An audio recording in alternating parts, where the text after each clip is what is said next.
യേശുവേ നന്ദി, യേശുവേ മഹത്വം, യേശുവേ ആരാധന.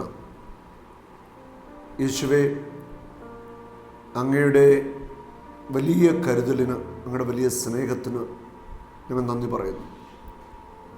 എത്ര നന്ദി പറഞ്ഞാലും മതിയാവാത്ത വണ്ണം അനുഗ്രഹങ്ങളും നന്മകൾ കൊണ്ട് അങ്ങ് ഞങ്ങളെ സമൃദ്ധമായിട്ട് പരിപാലിച്ചു. കാൽവരിയിൽ ചിന്തിയ രക്തത്താൽ ഞങ്ങളെ വീണ്ടും രക്ഷിച്ചു. ആ രക്തം കൊണ്ട് ഞങ്ങളെ കഴുകണമേ, ഞങ്ങളെ ശുദ്ധീകരിക്കണമേ. ക്രൂശിൽ അങ്ങ് വേദന കൊണ്ട് പിടയുമ്പോൾ ആ കുരിശിൻ്റെ ചുവട്ടിലുണ്ടായിരുന്ന പരിശുദ്ധ അമ്മ, യേശുവേ അങ്ങയുടെ അമ്മയെ, പരിശുദ്ധ കന്യകാമറിയത്തെ ഞങ്ങളുടെ എല്ലാവരുടെയും അമ്മയായിട്ട് അങ്ങ് നൽകി.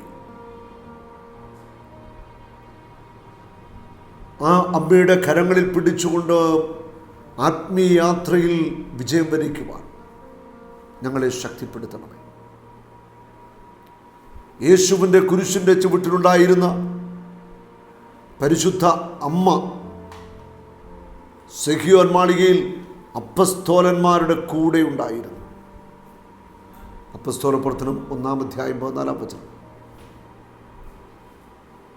പരിശുദ്ധ അമരോട് കൂടെ അപ്പസ്തോലന്മാർ 120ഓളം പേര്, ഏതാനും സ്ത്രീകളൊക്കെ ഉണ്ടായിരുന്നു. അവരോട് കൂടെ പരിശുദ്ധ അമ്മയുണ്ടായിരുന്നു. ആ വലിയ കൂട്ടായ്മയ്ക്ക് അത് വലിയൊരു പ്രാർത്ഥനയുടെ കൂട്ടായ്മയാണ്. അവരുടെ കൂടെ യേശുവിൻ്റെ അമ്മയുണ്ടായിരുന്നു. അവരെല്ലാവരും യേശുവിൻ്റെ അമ്മയെ ഒത്തിരി സ്നേഹിച്ചിട്ടുണ്ട്. അവരെല്ലാവരും യേശുവിൻ്റെ അമ്മയെ ഒത്തിരി ബഹുമാനിച്ചിട്ടുണ്ട്. കുരിശിൻ്റെ ചുവട്ടിൽ വേദന കൊണ്ട് തീർന്ന ഹൃദയമായി ഹൃദയത്തിൻ്റെ ഉള്ളിലൂടെ ഒരു വാൾ കടന്നുപോയ അനുഭവം ശിമിയോന്റെ പ്രവചനം പൂർത്തീകരിക്കപ്പെട്ടു. ആ കുരിശിൻ്റെ ചുവട്ടിൽ നിന്ന് തൻ്റെ പ്രിയപുത്രൻ്റെ പീഡാസകരവും കുരിശുമരണവും കണ്ണുകൾ കൊണ്ട് കണ്ട പരിശുദ്ധ അമ്മ, ഈ അമ്മയെ ഞാനും നിങ്ങളും ഒത്തിരി ബഹുമാനിക്കുന്നുണ്ട്, സ്നേഹിക്കുന്നുണ്ട്, ആദരിക്കുന്നുണ്ട്. നമ്മളാരും പരിശുദ്ധ കന്യകാമറിയത്തെ ആരാധിക്കുന്നില്ല. ആരാധന ദൈവത്തിന് മാത്രമാണ്. പരിശുദ്ധ അമ്മയ്ക്ക് വലിയ ബഹുമാനം നമ്മൾ കൊടുക്കുന്നു. അമ്മയുടെ മാധ്യസ്ഥം നമ്മൾ തേടുന്നു. അതിൻ്റെ കാരണമെന്താ? പരിശുദ്ധ കന്യകാമറിയം യേശുവിൻ്റെ അമ്മയായിരുന്നു. പരിശുദ്ധ കന്യകാമറിയത്തിൻ്റെ ഏറ്റവും വലിയ മഹത്വം അതാ, യേശുവിൻ്റെ അമ്മയായിരുന്നു ദൈവമാതൃത്വം. ഈ പരിശുദ്ധ അമ്മയുടെ മാധ്യസ്ഥത്തിന് ശക്തിയുണ്ട്. നമുക്കറിയാം, കാനായിലെ കല്യാണ വീട്ടിലെ മധ്യസ്ഥത മാനവരാശി മുഴുവൻ എല്ലാവരും പരിശുദ്ധ അമ്മയുടെ മാധ്യസ്ഥം തേടുന്നുണ്ട്. പരിശുദ്ധ അമ്മയെ ബഹുമാനിക്കുന്നുണ്ട്. നമ്മൾ നമ്മുടെ മാതാപിതാക്കന്മാരെ എത്ര ബഹുമാനിക്കുന്നു, സ്നേഹിക്കുന്നു. അവൾ യേശുവിൻ്റെ അമ്മയെ നമ്മൾ സ്നേഹിച്ച് ബഹുമാനിച്ച് അംഗീകരിച്ചേ പറ്റൂ. യേശുവിൻ്റെ അമ്മയെ, പരിശുദ്ധ കന്യകാമറിയത്തെക്കുറിച്ച് നമ്മൾ കൊച്ചാക്കി സംസാരിച്ചിട്ട് യേശുവിനെ നമുക്ക് സ്വന്തമാക്കാൻ പറ്റുമോ? അത് പറ്റില്ല. യേശുവിൻ്റെ അമ്മയെ നമ്മൾ ബഹുമാനിക്കണം. അവൾ സെഹിയോൻ മാളികയിൽ പരിശുദ്ധ അമ്മ അവരോടുകൂടെ ആയിരുന്നു. ആ കൂട്ടായ്മയിലുണ്ടായിരുന്ന എല്ലാവരും പരിശുദ്ധ അമ്മയെ അംഗീകരിച്ചിരുന്നു, അമ്മയെ സ്നേഹിച്ചിരുന്നു, അമ്മയെ ബഹുമാനിച്ചിരുന്നു. യേശുവിൻ്റെ അമ്മയ്ക്ക് ആദിമ സഭാസമൂഹം വലിയ ഒരു ബഹുമാനം കൊടുത്തു. ഈ 21-ാം നൂറ്റാണ്ടിൽ കത്തോലിക്ക സഭ, മറ്റിതര സഭകൾ പരിശുദ്ധ കന്യകാമറിയത്തെ ഒത്തിരിയേറെ ബഹുമാനിക്കുകയാണ്. നമ്മൾ പരിശുദ്ധ കന്യകാമറിയത്തെ ബഹുമാനിക്കണം, മാനിക്കണം. അങ്ങനെ ചെയ്യാത്ത വ്യക്തികളുണ്ട്, അവർക്ക് വേണ്ടി നമുക്ക് പ്രാർത്ഥിക്കാം. വിശുദ്ധ ബൈബിളിൽ വായിക്കുന്നു, ഗബ്രിയേൽ ദൂതൻ പരിശുദ്ധ അമ്മയ്ക്ക് പ്രത്യക്ഷപ്പെട്ടു. ദൈവത്തിൻ്റെ ദൂതനാ പ്രത്യക്ഷപ്പെട്ടിരിക്കുന്നു. സ്വർഗത്തിൽ നിന്ന് ഗബ്രിയേൽ മാലാഖ വന്നു. ആ വലിയ സന്തോഷവാർത്ത മറിയത്തെ അറിയിക്കുമ്പോൾ അറിയിപ്പിൻ്റെ തുടക്കത്തിൽ ഗബ്രിയേൽ ദൂതൻ പറയുകയാണ്, ദൈവ കൃപ നിറഞ്ഞവളെ സ്വസ്തി. ദൈവദൂതനായ വിശുദ്ധ ഗബ്രിയേൽ, പരിശുദ്ധി കൊണ്ട് നിറഞ്ഞവനായ ആ മാലാഖ, ദൈവത്തോട് കൂടെയായിരിക്കുന്നു, ദൈവത്തിൻ്റെ മുഖം ദർശിക്കുന്നു. ആ മാലാഖ വന്നിട്ട് പറയുകയാണ്, ദൈവ കൃപ നിറഞ്ഞവളെ സ്വസ്തി. പരിശുദ്ധ അമ്മയെ ബഹുമാനിക്കുക, കുമ്പിടുക. കാരണം ഈ പരിശുദ്ധ അമ്മയിലൂടെ വേണം മാനവരാശിക്ക് ക്രിസ്തുവിനെ ലഭിക്കുവാൻ, രക്ഷകൻ ലഭിക്കുവാൻ. അവൾ ക്രിസ്തുവിനെ നമുക്ക് നൽകിയ ഈ അമ്മയെ നമ്മൾ നമ്മുടെ ഹൃദയത്തിൻ്റെ ഭാഗമാക്കണം, സ്നേഹിക്കണം, അംഗീകരിക്കണം, ബഹുമാനിക്കണം. ഹല്ലേലൂയ. പരിശുദ്ധ മറിയം പറയുന്നു, ഇതാ കർത്താവിൻ്റെ ദാസി, ഇതാ കർത്താവിൻ്റെ ദാസി, നിങ്ങളുടെ വചനം എന്നിൽ നിറവേറട്ടെ. ഇതാ കർത്താവിൻ്റെ ദാസി.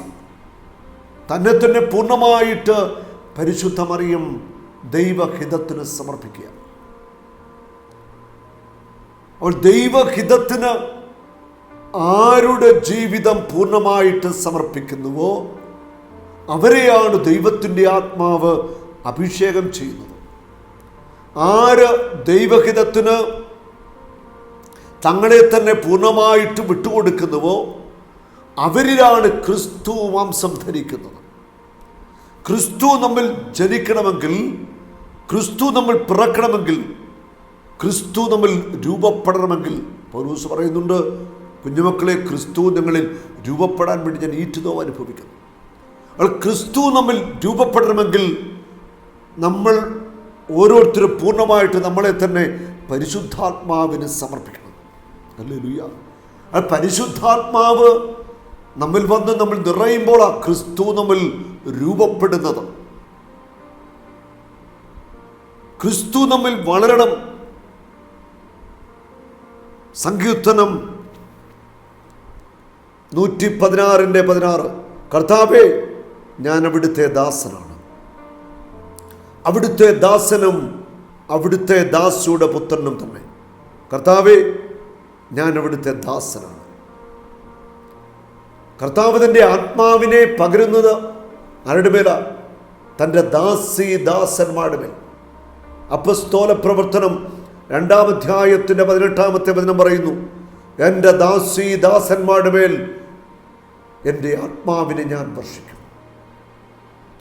എൻ്റെ ദാസന്മാരുടെ മേൽ ആരു ദാസനാകുന്നുവോ, ആരു ദാസിയായിട്ട് ജീവിതം സമർപ്പിക്കുന്നുവോ അവരുടെ മേല ആത്മാവിൻ്റെ പകർച്ച ഉണ്ടാകുന്നു.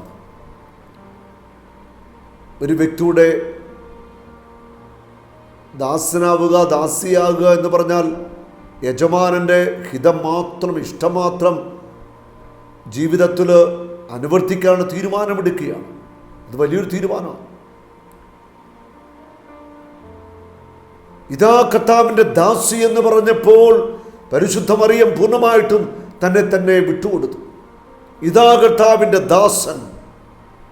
നമ്മൾ ഓരോരുത്തരും കർത്താവിൻ്റെ ദാസന്മാരും ദാസിമാരുമായിട്ട് മാറണം.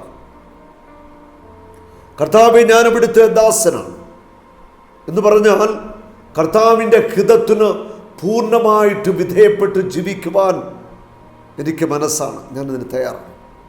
പൂർണ്ണ സമർപ്പണം. ആ സമർപ്പണം കഴിഞ്ഞാൽ പിന്നെ നമ്മെ നയിക്കുന്ന ദൈവത്തിൻ്റെ ആത്മാവ്. ദൈവഹിതം നമ്മൾ നടന്നാൽ മതി. അവിടുത്തെ ദാസനും അവിടുത്തെ ദാസിയുടെ പുത്രനും തന്നെ. അവിടുത്തെ ദാസിയുടെ പുത്രന. ആരാണ് അവിടുത്തെ ദാസി? പരിശുദ്ധ കന്യകാ മറിയം. അവിടുത്തെ ദാസിയുടെ പുത്രന. നമ്മൾ ഓരോരുത്തരും പരിശുദ്ധ കന്യകാ മറിയത്തിൻ്റെ മക്കളാണ്. യേശു കുരിശിൽ കിടന്നുകൊണ്ട് അമ്മയെ എല്ലാവരുടെയും അമ്മയായിട്ട് നൽകുകയാണ്. തൻ്റെ സ്വന്തം അമ്മയെ എല്ലാവരുടെയും അമ്മയായിട്ട് നൽകി. നമ്മുടെ അമ്മയാണ് പരിശുദ്ധ മറിയം. അവിടുത്തെ ദാസനും അവിടുത്തെ ദാസിയുടെ പുത്രനും തന്നെ. നമ്മൾ ഓരോരുത്തരും പരിശുദ്ധ മാതാവിൻ്റെ മക്കളാണ്. അവിടുന്ന് എൻ്റെ ബന്ധനങ്ങൾ തകർത്തു. അവിടുന്ന് എൻ്റെ മേലുള്ള എല്ലാ ബന്ധനങ്ങളും തകർത്ത് കളയുക. സകല ബന്ധനങ്ങളും തകർക്കുന്ന അഭിഷേകം നമ്മുടെ മേൽ പകരപ്പെടണമെങ്കിൽ ഒരു പൂർണ്ണമായ ഒരു സമർപ്പണത്തിലേക്ക് വേണം. ദാസനായി ദാസിയായി ഒരു ജീവിത സമർപ്പണം നമ്മിൽ നിന്ന് കർത്താവ് പ്രതീക്ഷിക്കുകയാണ്. ഹല്ലേലൂയ. എൻ്റെ ദാസന്മാരുടെ മേൽ എൻ്റെ ആത്മാവിനെ ഞാൻ പകരും. കർത്താവിൻ്റെ ഉയർപ്പ് തിരുനാളിന് ശേഷം, സ്വർഗാരോഹണത്തിന് ശേഷം ഇതാ പെന്തക്കോസ്തായിലേക്കുള്ള കാത്തിരിപ്പാണ് നമുക്ക്. ഈ കാത്തിരിപ്പിൻ്റെ ദിവസങ്ങളിൽ വലിയ തീഷ്ണതയോടെ, വലിയ ദാഹത്തോടെ നമുക്ക് പരിശുദ്ധ കന്യകാമറിയത്തിൻ്റെ മാധ്യസ്ഥം പ്രാർത്ഥിക്കണം. അമ്മയുടെ മാധ്യസ്ഥയിൽ പ്രാർത്ഥിച്ചിരുന്ന സിഹിയോൻ മാളികയിലുണ്ടായിരുന്ന എല്ലാവരുടെ മേലും ആത്മാവ് തീനാവായിട്ട് ഇറങ്ങി വന്നു. ഈ ആത്മാവിൻ്റെ അഭിഷേകം, അഗ്നിയുടെ അഭിഷേകം പ്രാപിക്കുവാൻ വേണ്ടി നമ്മളെ തന്നെ സമർപ്പിക്കാം. പരിശുദ്ധ അമ്മയുടെ മാധ്യസ്ഥ നമുക്ക് നിരന്തരമായിട്ട് പ്രാർത്ഥിച്ചു കൊണ്ടിരിക്കാം. അമ്മേ, പരിശുദ്ധ ദൈവമാതാവേ, ഞങ്ങളെല്ലാവരും സമർപ്പിക്കുന്നു. ആത്മാവിൻ്റെ പുതിയൊരു അഭിഷേകം സിഹിയോൻ മാളികയിൽ പ്രാർത്ഥിച്ച് തീഷ്ണതാപൂർവം കാത്തിരുന്ന